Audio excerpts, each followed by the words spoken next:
TET परीक्षा विगत TET परीक्षाओं से कई मायनों में भिन्न होंगी। अब तक इसके पूर्व आयोजित की जाने वाली टीईटी परीक्षा में न्यूनतम प्रतिशत प्राप्त करने वाले अभ्यर्थी को उत्तीर्ण घोषित किया जाता था और उसके आधार पर वह नियोजन हेतु कार्रवाई की जाती थी। इस बार जो एसटीईटी की परीक्षा आयोजित की जा रही है, इस बार का जो कट ऑफ है वह पूर्व की भांति सामान्य श्रेणी के अभ्यर्थियों के लिए 50% न्यूनतम कट ऑफ होगा और उसके अलावा अनुसूचित जाति, अनुसूचित जनजाति, महिला और दिव्यांग कोटि के अभ्यर्थियों के लिए 45% कट ऑफ होगा और इस कट ऑफ के ऊपर अंक प्राप्त करने वाले जितने भी अभ्यर्थी होंगे उनको कोटिवार in decreasing order of merit अर्थात मेधा क्रम के अनुसार उनकी मेरिट लिस्ट बनाई जाएगी और जितनी रिक्तियां विज्ञापित की जा रही हैं उतनी रिक्तियों का ही रिजल्ट घोषित किया जाएगा। अर्थात जितनी अलग अलग विषयों में 14 विषयों में जो रिक्तियां होंगी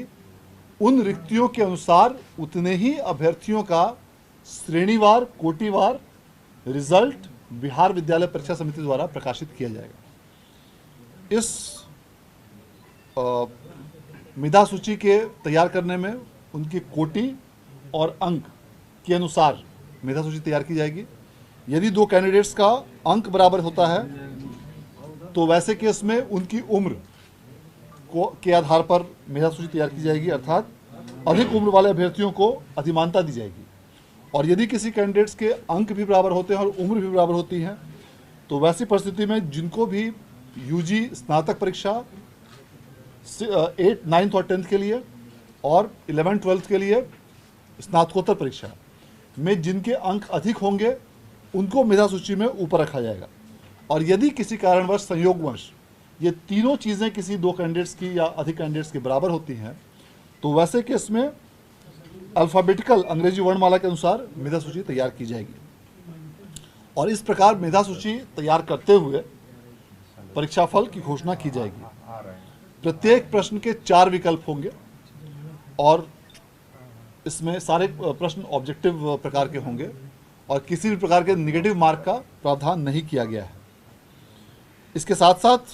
इसमें जो पेपर 1 होगा एसटीईटी के लिए माध्यमिक के लिए उसमें कुल 150 प्रश्न होंगे, जिसमें 100 प्रश्न उनके विषय से संबंधित होंगे और 50 प्रश्न शिक्षण कला एवं अन्य दक्षता से संबंधित होंगे।